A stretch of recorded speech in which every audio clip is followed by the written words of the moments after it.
नमस्कार दोस्तों, मैं विमलेश गौतम और आप देख रहे हैं ट्रिपल बी ओवरसीज। दोस्तों, अभी हमारे पास में पीसीएम कैटेगरी की बहुत सारी वैकेंसीज हैं और ये वैकेंसी कंटिन्यूस बेस पर आ रही हैं। दोस्तों, यहाँ पर मैं वीडियो के माध्यम से आपको और इन्फॉर्मेशन देना चाहता हूँ मैं कि पीसीएम के लिए अगर किसी को अप्लाई करना है तो उसको क्या करना होगा, पीसीएम होता क्या है और पीसीएम में क्या क्या स्कोप है। सबसे पहली बात है कि पीसीएम में अप्लाई मीन्स पीसीएम होता क्या है। PCM process construction and maintenance sector की कंपनीज होती हैं। इसमें कंस्ट्रक्शन सेक्टर की कंपनीज के लिए जो एसएससी रिक्वायरमेंट होता है वो रिक्वायरमेंट नहीं होता। मीन्स इसमें एसएससी सर्टिफिकेट की आवश्यकता नहीं होती है और कोई भी कैंडिडेट इसमें अप्लाई कर सकता है। 20 साल से लेकर 40 साल के बीच में, कभी कभी 42, 43, 44 साल के लोग भी इसमें अप्लाई कर सकते हैं और इसमें मेडिकली फिट हो मेल कैंडिडेट अप्लाई करेंगे। और इसमें से जो भी प्रोफाइल्स हम शेयर करते हैं, जैसे इसका फोल्डर है, एसी वर्कर है, डीजल मैकेनिक है, टेक्नीशियन है, वर्कर है, कोई भी टाइप की रिक्वायरमेंट है। अगर हमने कहा कि हमें पीसीएम कैटेगरी के कैंडिडेट चाहिए तो ये मान लीजिए कि कोई भी कैंडिडेट इसमें अप्लाई कर सकता है अगर वो प्रोफाइल उससे मैचिंग होती है। तो इंडियन एक्सपीरियंस भी चलता है, गल्फ एक्सपीरियंस भी चलता है और इसके अलावा दूसरे एक्सपीरियंस भी चलते हैं। सो दोस्तों, जो लोग भी अगर पीसीएम के लिए मिस इन्फॉर्मेशन चाहते हैं तो ये इन्फॉर्मेशन मेरे ख्याल से इनफ होना चाहिए कि कंपनी में वहाँ पर जब हम प्रोसेस करते हैं तो 2 दिन से 7 दिन के अंदर वीज़ा आ जाता है। वैसे इसकी जो वीज़ा अप्लाई करने के बाद अप्रूवल का टाइम होता है एक्चुअली 2 वीक का, लेकिन अभी हमारा जो अभी तक का अनुभव रहा है, हमारे जितने भी वीज़ा आए हैं वो सेकेंड डे आए हैं। आज अप्लाई किया कल वीज़ा आया, आज अप्लाई किया कल वीज़ा आया। तो जो लोग भी इंटरेस्टेड हैं उनका काम बहुत फास्ट हो सकता है। मीन्स देखा जाए तो गल्फ़ का भी काम इतना फास्ट नहीं हो सकता, मलेशिया का भी फास्ट नहीं हो सकता, सिंगापुर का काम इतना फास्ट हो सकता है।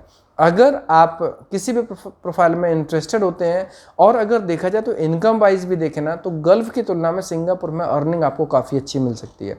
ये बात अलग है कि सिंगापुर में एक्सपेंस ज़्यादा होता है, नो डाउट ज़्यादा होता है, लेकिन अगर आप एक प्रॉपर करियर प्लानिंग करेंगे तो आपको लंबे समय के लिए बेनिफिट डेफिनेटली सिंगापुर में ही दिखेगा, क्योंकि सिंगापुर में ग्रोथ बहुत होती है।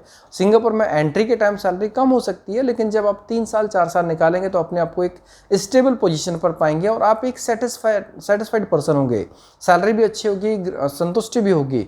सो दोस्तों, पीसीएम के लिए मीन्स जब हम वीज़ा अप्लाई करते हैं और पीसीएम में सबसे इंपॉर्टेंट चीज़ है टेक्निकल फील्ड्स के इंटरव्यू होते हैं और नॉन टेक्निकल के लिए कोई इंटरव्यू नहीं होता है। मीन्स डॉक्यूमेंट चाहिए, एज लिमिट और मेडिकली फिट होना चाहिए। अगर मेडिकल अनफिट होंगे ऐसे कैंडिडेट को हम प्रोसेस नहीं करेंगे। और मेडिकल फिट होने के लिए ज़रूरी नहीं कि आप मिस मेडिकल सर्टिफिकेट जमा कीजिए, लेकिन मेडिकल आप हम बताएं वहीं पर कीजिए, आप कहीं से भी कीजिए। हम किसी भी कैंडिडेट को जब नॉर्मल मेडिकल की आवश्यकता होती है कभी नहीं बोलते हैं कि आप पार्टिकुलर इस हॉस्पिटल से कीजिए, आप कहीं से भी मेडिकल कीजिए।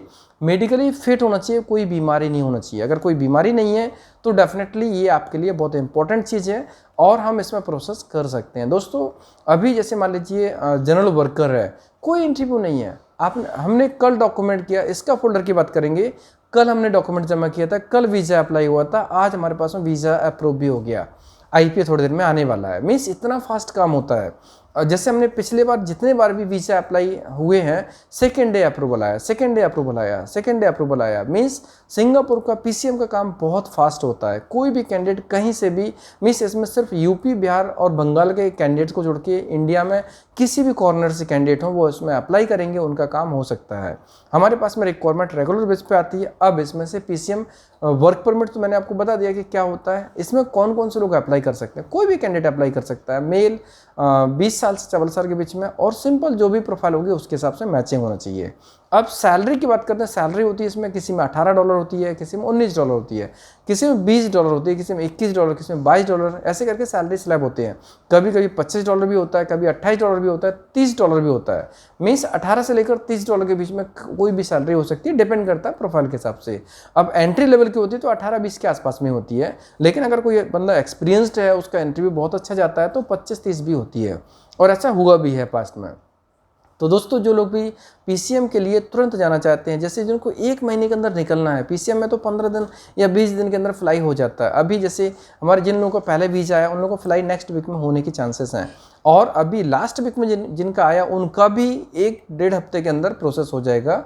उनका एंट्री अप्रूवल जैसे आता है वैसे उनका भी फ्लाई होने के प्रोसेस में रहेगा और उसका वीडियो आपको मिलेगा। दोस्तों, पॉइंट ये होता है कि वीज़ा आने के बाद में जनरली 2 वीक या 3 वीक के अंदर फ्लाइट हो जाता है, लेकिन एंट्री अप्रूवल भी लेना होता है। तो जैसे एंट्री अप्रूवल उनका होगा मई महीने के अंदर आपको बहुत सारे लोगों की फ़्लाइट्स मिलेगी। होपफुली जितने लोगों का वीज़ा आया ना, सभी लोगों की फ़्लाइट मई महीने में हो जाना चाहिए, ऐसा हम एक्सपेक्ट कर रहे हैं। आज तक जिन लोगों का वीज़ा आया, या हो सकता है कल सैटरडे तक जिन लोगों का वीज़ा आएगा, उन सभी की फ़्लाइट नेक्स्ट मंथ मई महीने में हो जाएगी। आपको बहुत सारे लोगों की फ़्लाइट दिखेगी, जिसका वीडियो आपको दिखेगा, जिसमें से लोगों के खुद के वीडियोज़ दिखेंगे। आपने वीडियोज़ भी देखे होंगे, लोग कितने खुश होते हैं जब उनका वीज़ा आता है। तो जो लोग भी इंटरेस्टेड हैं वो ऑफिस आए, प्रोसेस को कंप्लीट करें, और जब भी कंफर्मेशन होगा हम इन्फॉर्म करेंगे। दोस्तों, जैसे कुछ लोग होते हैं, सोचते हैं कि जब कोई इन्फॉर्मेशन वीडियो आएगा तब प्लान करके फिर आएंगे, ऐसा देखेंगे तो बहुत लंबा इंतजार करना पड़ेगा, क्योंकि ऐसा बहुत कम पॉसिबल होगा कि वैकेंसी हफ्ते भर चले। अभी वैकेंसी सिर्फ 1 घंटा 2 घंटा आधे घंटे में भी कभी कभी क्लोज होती है। अगर आपको वर्कर प्रोफाइल में जाना है, पीसीएम में जाना, तो आप जा सकते हैं। अब फायदे क्या क्या होते हैं वो मैं आपको बताता हूँ। दोस्तों, जैसे आपने पीसीएम के माध्यम से आप वहाँ गए, पीसीएम वीज़ा लेके आप सिंगापुर गए, वहाँ जाकर आप 3-4 महीने के अंदर एक पर माहौल समझें, एटमॉस्फेयर देखें, वर्किंग कल्चर देखें, कंपनी में ग्रोथ क्या हो सकती है वो देखें, और फिर ये देखें कि कंपनी को कौन कौन से स्किल सेट की आवश्यकता है, कौन कौन सी क्वालिटीज़ आपके अंदर हैं। अगर आपको पता है कि ये स्किल सेट की रिक्वायरमेंट है, ये क्वालिटीज़ आपके अंदर हैं, तो डेफिनेटली उससे संबंधित आप कोर्स कीजिए। कोर्स करने के बाद में आपको प्रमोशन मिलेगा, आप प्रमोशन के बाद सैलरी भी बढ़ जाएगी, पोजीशन भी बढ़ जाएगी। ऐसा होता है। सपोज कीजिए कुछ लोग ड्राइवर्स हैं, अगर अभी फ़िलहाल वो वर्कर में चले जाते हैं, ड्राइवर प्रोफाइल का जब वीज़ा होगा, और ड्राइवर के लिए वहाँ जाके वो अगर लाइसेंस के लिए अप्लाई करते हैं, लर्निंग लेके और फिर लाइसेंस लेके अगर बाद में देखते हैं, तो उनकी सैलरी फिर बढ़ जाती है। ड्राइवर्स की सैलरी बहुत अच्छी होती है। मीन्स पीसीएम कैटेगरी में कोई भी कैंडिडेट जाए, और जाने के बाद में वो डेफिनेटली वहाँ पर ग्रो कर सकते हैं, या तो वहाँ लाइसेंस बनवा सकते हैं क्लास 3 क्लास 4 का, या फिर ऑपरेटर्स के लाइसेंस बनवा सकते हैं, उसमें काम कर सकते हैं, या फिर सुपरमार्केट की जॉब्स होती है, रेस्टोरेंट की जॉब्स होती है, और अलग अलग टाइप की जॉब्स होती है, वहाँ पर भी ट्राई कर सकते हैं। दोस्तों, ऑप्शंस बहुत होते हैं, मल्टीपल ऑप्शंस मिलते हैं। कुछ कंपनी टीडब्ल्यूपी देती है, वहाँ पर जो बंदे होते हैं उनको ही एक्सटेंशन के रूप में टीडब्ल्यूपी मिल जाता है, 6 महीने का वर्क परमिट मिलता है और दूसरा काम मिल जाता है, सैलरी भी अच्छी होती है, और कुछ लोगों को आगे आसपास भी मिल जाता है। मीन्स ग्रोथ बहुत ज़्यादा है। अगर आप मेहनती हैं, अगर आप एक प्रकार से डेडिकेटेड हैं, तो डेफिनेटली आपको ग्रोथ जरूर मिलेगा। पीसीएम कैटेगरी में जाने के बहुत फ़ायदे हैं, एक नहीं बहुत फ़ायदे हैं। अगर आप देखेंगे तो आपको हर एक फ़ायदे का, हर एक पॉइंट का एक फ़ायदा दिखाई देगा। और इसमें सबसे इंपॉर्टेंट चीज़ कि काम बहुत फास्ट हो रहा है। हालांकि पीसीएम का कोटा कम रहता है, 80% कंस्ट्रक्शन का कोटा होता है, 20% के लगभग ही 80 पीसीएम का होता है, 20 भी नहीं 10% के लगभग ही पीसीएम का कोटा होता है। सो दोस्तों, जो लोग इंटरेस्टेड हैं वो डॉक्यूमेंट सबमिशन करके रखेंगे, तो जैसे भी हमारे पास में वीज़ा ओपन होता है हम इमीडिएटली इन्फॉर्म करेंगे, और उसके बाद उनका प्रोसेस हो जाएगा। दोस्तों, ये वैकेंसीज कैसे लगे, पसंद आई तो लाइक कीजिए, कमेंट्स कीजिए, शेयर कीजिए। हमारे वीडियोस को लगातार देखने के लिए चैनल को सब्सक्राइब कीजिए, घंटी वाला ऑप्शन जरूर दबाएं, जिससे कि आपको आने वाले सारे वीडियोस के नोटिफिकेशन सबसे पहले मिलेंगे। धन्यवाद।